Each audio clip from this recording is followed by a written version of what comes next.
చూసి 30 ఎలక్షన్లు వస్తున్నాయి. ఈసారి ఓడిచ్చి ఇంటికి పంపిస్తామన్నారు. అయిన అబద్ధాలండి, వాళ్ళు చేయలేరు, వాళ్ళ వల్ల కాదు. వాళ్ళని నమ్మి జనాలు ఓట్లేరు. ఇప్పుడు చంద్రబాబు నాయుడు ఉన్నాడు, ఆయన ఒక్కడొచ్చి ఓట్లు అడిగితే నేను న్యాయం చేసిన అంటే 14 సంవత్సరాలు న్యాయం ఇలా మళ్ళీ ముగ్గురు కలుపుకొని రావడం ఎందుకు?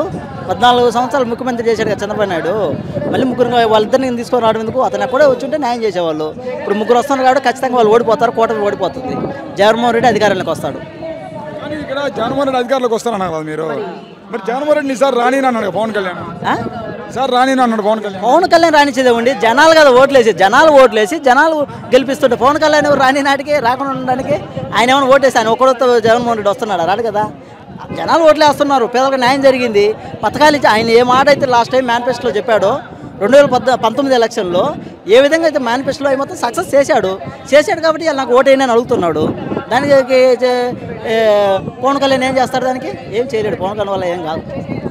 మరి ఒకసారి చూడండి, ఇప్పుడు జగన్ గారిని ఎక్కువ పథకాలు ఇస్తా అన్నాడు చంద్రబాబు నాయుడు. ఏంది ఒకసారి చూస్తే జగన్ గారిని ఎక్కువ పథకాలు ఇస్తా అంటున్నాడు. ఎవరు? చంద్రబాబు నమ్మరండి. ఇంతకుముందు 2 సార్లు చెప్పాడు, 3 సార్లు చెప్పాడు, అప్పుడు చేయలేదు కాబట్టి నమ్మరు.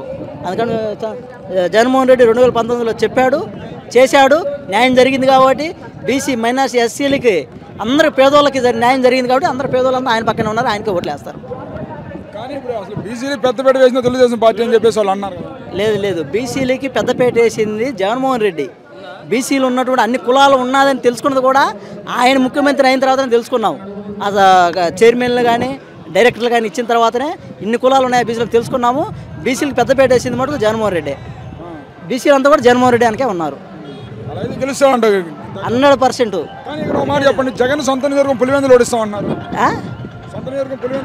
అది ఎప్పటికీ జగన్ పని, ఇప్పటికి కాదు. ఆయన రాజకీయంలో ఉన్న వాళ్ళు ఆయన ఎప్పటికీ ఓడేయలేరు.